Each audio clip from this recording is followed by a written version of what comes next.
For years, we've been told that change is about willpower, try harder, push through, don't quit. But if effort alone worked, most of us would already be who we want to become. The real story of lasting change lies deeper, inside the nervous system. Your brain is not fixed.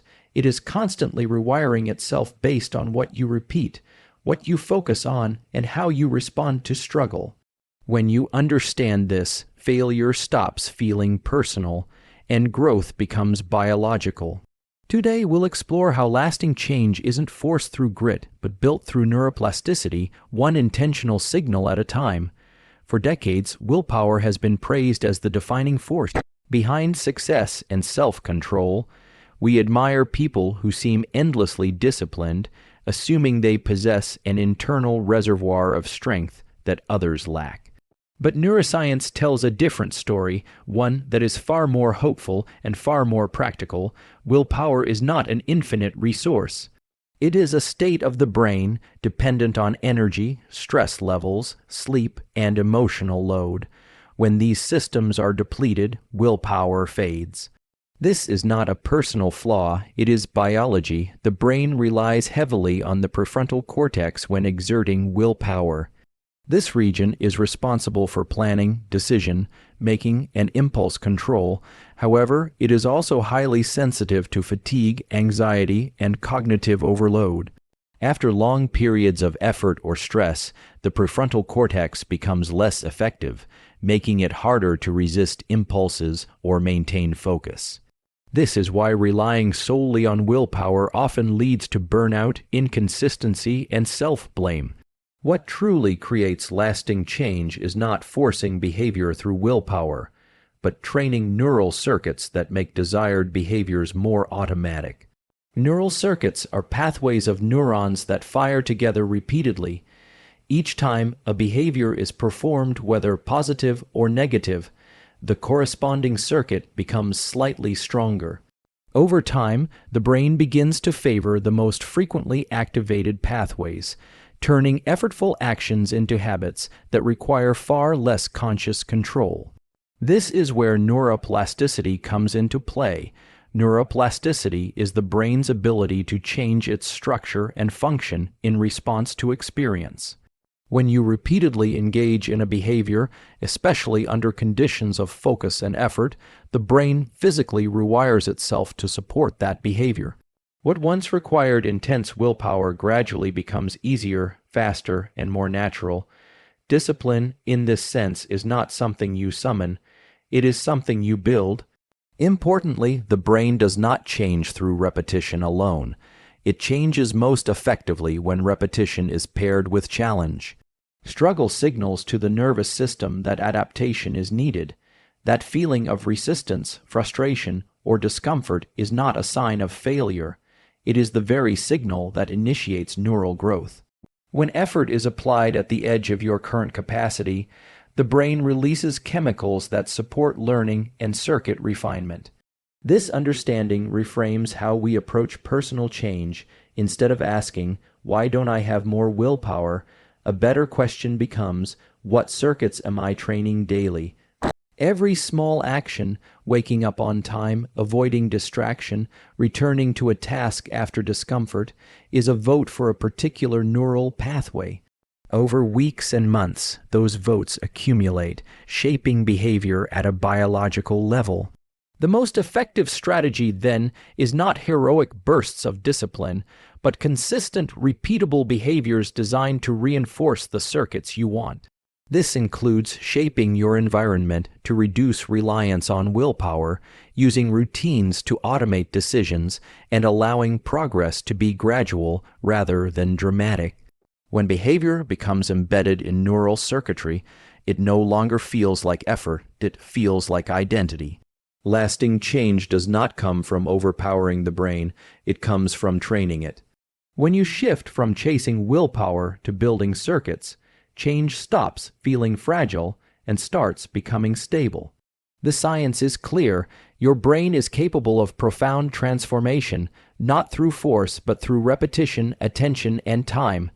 The brain does not change simply because we want it to. Neuroplasticity, the ability of the nervous system to rewire itself, requires specific biological conditions. Understanding these conditions removes much of the mystery around learning, behavior change, and personal growth. Lasting change is not accidental. It follows predictable rules. Three of the most powerful drivers of neuroplasticity are effort, error, and repetition. Effort is the first essential ingredient. When you engage deeply with a task, mentally or physically, you signal to the brain that something important is happening. This engagement recruits attention and activates neuromodulators such as acetylcholine and dopamine, which prime neural circuits for change. Passive exposure is rarely enough. Real plasticity occurs when you are challenged, when your current ability is pushed slightly beyond comfort. This is why meaningful progress often feels hard. Effort is not just work, it is a biological trigger. Error is the second, often misunderstood, component.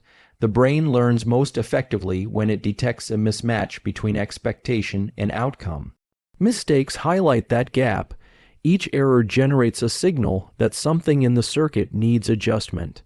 Rather than being setbacks, errors are essential feedback. When the brain recognizes an error and you stay engaged instead of quitting, it strengthens the correct pathways and weakens inefficient ones. Avoiding mistakes may protect the ego, but it limits growth at the neural level. Importantly, the emotional response to error matters. Frustration and discomfort are natural, but excessive stress can shut down learning. Moderate challenge paired with continued effort is the optimal zone for plasticity. This is why progress stalls when tasks are too easy or overwhelming. The nervous system adapts best at the edge of ability, where attention is high and outcomes are uncertain. Repetition is the third pillar, and it is where most change is won or lost. One powerful effort does not rewire the brain, repeated signals do. Each repetition slightly strengthens synaptic connections involved in the task. Over time, these small changes accumulate, transforming unstable behaviors into reliable patterns. Consistency matters more than intensity. Short, focused practice repeated regularly produces more durable plasticity than rare, extreme efforts. The timing of repetition also plays a role. The brain continues to consolidate learning during rest and sleep. After effort and error during the day, neural circuits are stabilized and refined when the body is at rest. This means that recovery is not a break from progress, it is part of the process. Without sufficient rest, plastic changes fail to solidify and learning remains fragile. Understanding these principles changes how we interpret struggle. Difficulty, mistakes, and slow progress are not signs that change is failing. They are evidence that the brain is actively adapting. The key is to stay engaged long enough for repetition to take effect. Quitting too early interrupts the biological process before it can take hold. This framework also explains why lasting change feels gradual. Neuroplasticity operates through accumulation, not breakthroughs. Each focused attempt, each corrected error, and each repeated behavior nudges the nervous system in a new direction. Over time, what once felt effortful becomes easier, faster, and more automatic. When effort, error, and repetition work together, the brain becomes a powerful ally in transformation. Change stops being a battle of motivation and becomes a process of training. By respecting how neuroplasticity actually works, you align your actions with biology, and that is where lasting change truly begins. Lasting change in the brain does not happen simply because experience occurs. It happens because the brain decides that the experience matters. That decision is made through attention. Attention is the mechanism that tells the nervous system what to prioritize, what to encode, and what to change. Without attention, even repeated behaviors leave little trace. With attention, even small actions can reshape the brain. From a biological perspective, attention is not just focus. It is a state of neural readiness. When attention is engaged, specific neuromodulators are released that increase the brain's capacity to change. Acetylcholine sharpens neural signaling and marks circuits for modification, while dopamine reinforces behaviors linked to reward and motivation. Together, these chemicals create the internal conditions necessary for neuroplasticity. In other words, attention opens the gate through which change enters. This explains why distracted practice rarely leads to improvement. When attention is fragmented, split between notifications, background noise, or internal rumination, the brain receives weak signals. Circuits are activated inconsistently, and the neuromodulatory systems required for plasticity remain underengaged. Time spent does not equal change. What matters is the quality of attention during that time. Attention also shapes how the brain interprets effort and error. When you are fully attentive, mistakes are registered clearly, allowing the nervous system to update its predictions and refine circuits. Without attention, errors pass unnoticed and learning stalls. This is why mindless repetition often leads to plateaus, while deliberate practice continues to produce growth. Importantly, attention is a trainable skill. Many people assume focus is something you either have or you don't, but neuroscience shows otherwise. Each time you deliberately bring attention back to a task, especially after distraction, you strengthen the neural circuits that support focus. The act of refocusing is itself a form of training. Over time, sustained attention becomes easier and more reliable. However, attention is also limited. The brain cannot remain in a high-focus state indefinitely. Prolonged cognitive strain leads to fatigue and diminishing returns. Effective change respects this limitation by working in focused intervals, followed by rest.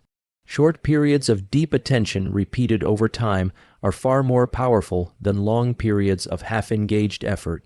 Where attention is placed also determines what kind of change occurs. Focusing on fear and self-criticism reinforces circuits related to stress and avoidance. Focusing on process, improvement, and learning strengthens circuits associated with resilience and adaptability. This does not mean ignoring difficulty. It means directing attention toward constructive signals rather than emotional noise. Modern environments constantly compete for attention, making this gatekeeper role even more critical. Notifications, multitasking, and information overload train the brain to shift focus rapidly, weakening the circuits required for sustained effort. Reclaiming attention is therefore not just a productivity choice, it is a neurological intervention. Creating environments that reduce distraction directly supports brain change. Ultimately, attention determines whether experiences shape the brain or simply pass through it. Two people can perform the same behavior for the same amount of time and achieve completely different outcomes based on how attentive they are during the process. Attention is the difference between repetition and reinforcement. Lasting change begins not with more effort, but with better attention. When you learn to control where your focus goes, you gain control over which neural circuits are strengthened. Attention is the gatekeeper, and when you guard that gate intentionally, the brain follows. Discomfort is often treated as something to avoid, a warning sign that something is wrong or that we are incapable of continuing. From a biological perspective, however, discomfort plays a very different role.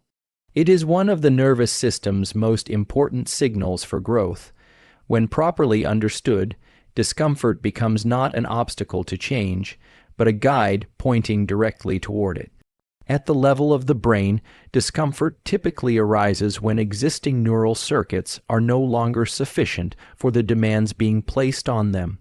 Whether you are learning a new skill, breaking an old habit, or pushing beyond a familiar limit, the brain encounters uncertainty.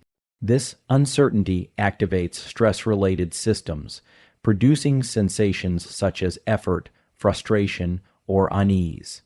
These sensations are not evidence of failure. They are evidence that the brain has entered a zone where adaptation is possible. Neuroplasticity is most strongly engaged when challenge is present. Mild to moderate stress triggers the release of neuromodulators like norepinephrine and dopamine, which heighten alertness and mark neural circuits for change. Without this signal, the brain has little reason to rewire itself. Comfort maintains the status quo. Discomfort invites transformation. The problem arises when discomfort is misinterpreted. Many people assume that feeling uncomfortable means they are doing something wrong or that they lack talent or discipline. This interpretation creates avoidance. The brain learns to associate growth-oriented behaviors with threat, reinforcing circuits of retreat rather than progress. Over time, this leads to stagnation not because change is impossible, but because discomfort has been incorrectly labeled. There is an important distinction between productive discomfort and harmful stress. Productive discomfort is temporary, manageable, and tied to effort and learning. Harmful stress is overwhelming, chronic, and depletes the nervous system's ability to adapt. Growth occurs in the middle ground, where challenge is present, but recovery is allowed. This balance is essential. Too little stress leads to no change. Too much stress shuts plasticity down. Learning to stay present with discomfort is itself a trainable skill. Each time you experience difficulty and choose to continue without numbing, escaping, or quitting, you teach the brain that discomfort is survivable. This recontextualization reduces fear responses and increases resilience. Over time, the same level of challenge produces less distress, allowing you to operate closer to your true capacity. Discomfort also sharpens attention. When something feels hard, the brain naturally focuses more intensely. This heightened focus enhances learning and memory formation. By reframing discomfort as a signal to engage rather than withdraw, you align your response with the brain's natural learning mechanisms. Importantly, growth does not require constant suffering. The nervous system needs periods of rest and safety to consolidate changes. Recovery is when plasticity stabilizes. Embracing discomfort does not mean ignoring limits. It means understanding when to push and when to restore. Sustainable change respects both. When discomfort is seen through a biological lens, its meaning changes completely. It becomes information rather than indictment. It tells you that your brain is being asked to do something new, and that new circuits are beginning to form. Instead of asking, "Why does this feel so hard?" the better question becomes, "What is my brain learning right now?" Lasting change does not happen in the absence of discomfort. It happens because of it. When you stop treating discomfort as failure and start treating it as a growth signal, you unlock one of the nervous system's most powerful mechanisms for transformation. Most people think identity is something fixed: who you are, how you behave, what you're capable of. But neuroscience tells a quieter, more powerful story. Identity is not a starting point, it's an outcome. It is the product of repeated behaviors that shape neural circuits over time. You do not change because you believe something new about yourself. You believe something new about yourself because your brain has changed through consistency. Small behaviors matter because the brain is a prediction machine. It constantly updates its model of who you are based on what you repeatedly do. Each action sends a signal. When a behavior is repeated, especially under similar conditions, the brain begins to expect it. Over time, these expectations solidify into identity. You stop saying, "I'm trying to be disciplined," and start saying, "I'm someone who shows up." The shift feels psychological, but it is biological.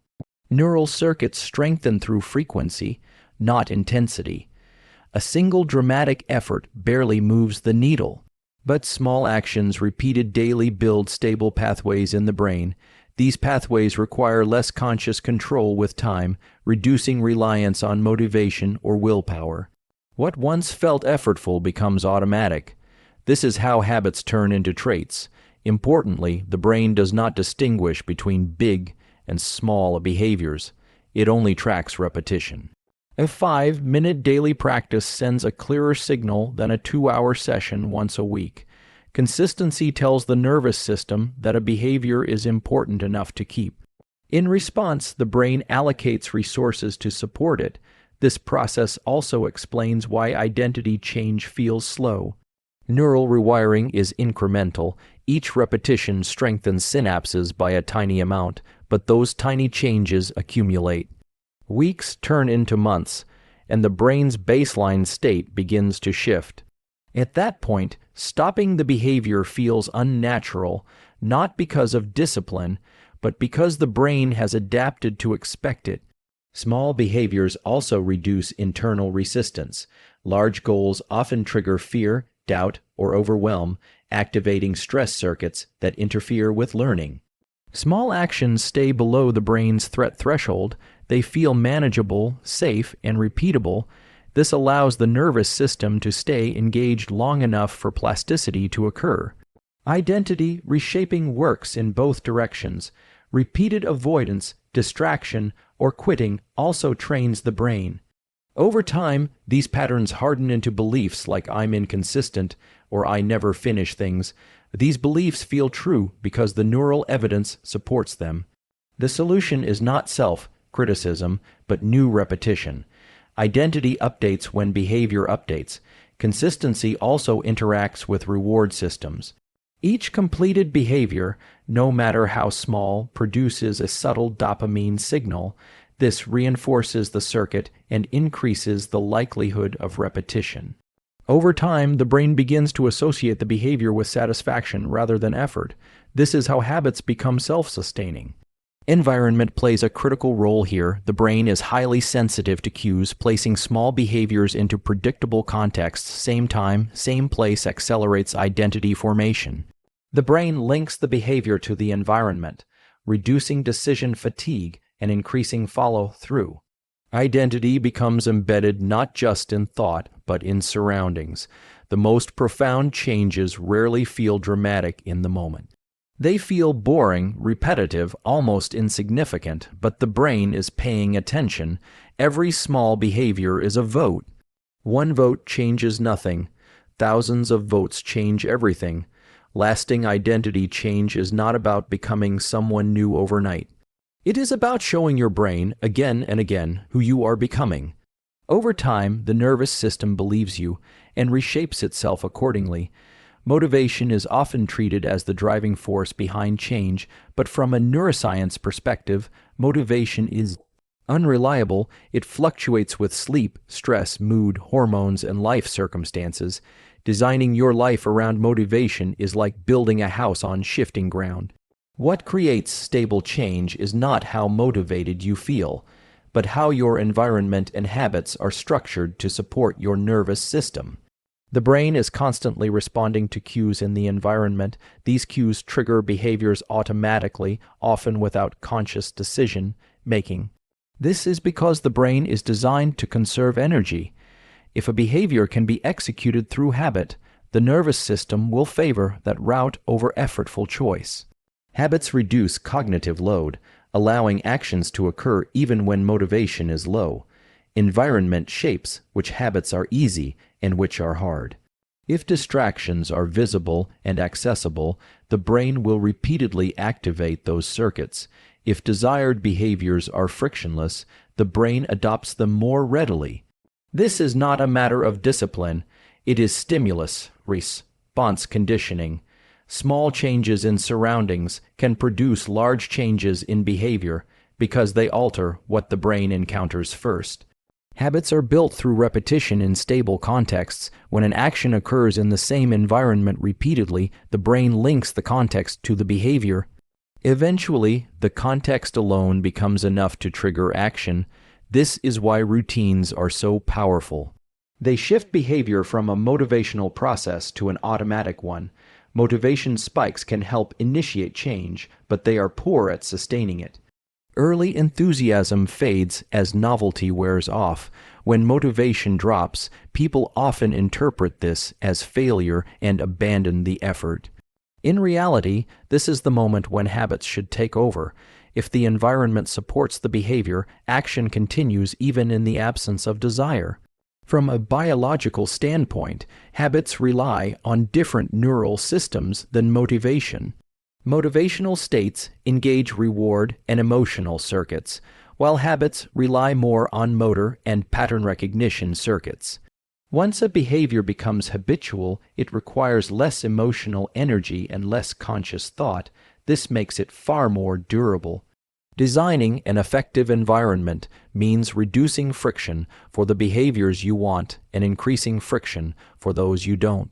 Simple changes, placing tools in visible locations, removing distractions from reach, structuring time blocks, send powerful signals to the brain. These signals shape behavior without requiring constant self-control. Sleep, nutrition, and stress management also influence how environments and habits are processed. A fatigued brain seeks immediate reward and resists effort. Supporting the nervous system physiologically makes habit execution smoother and more reliable. Again, this is not about trying harder, but about supporting the brain's natural tendencies. The most successful changes often feel boring. They don't rely on hype or emotional intensity. They rely on systems that work quietly in the background. When habits and environment are aligned, motivation becomes a bonus rather than a requirement. Lasting change comes from respecting how the brain actually works. Motivation may start the journey, but environment and habits determine whether you arrive. When you stop waiting to feel motivated and start designing your surroundings intentionally, behavior changes, and the brain follows.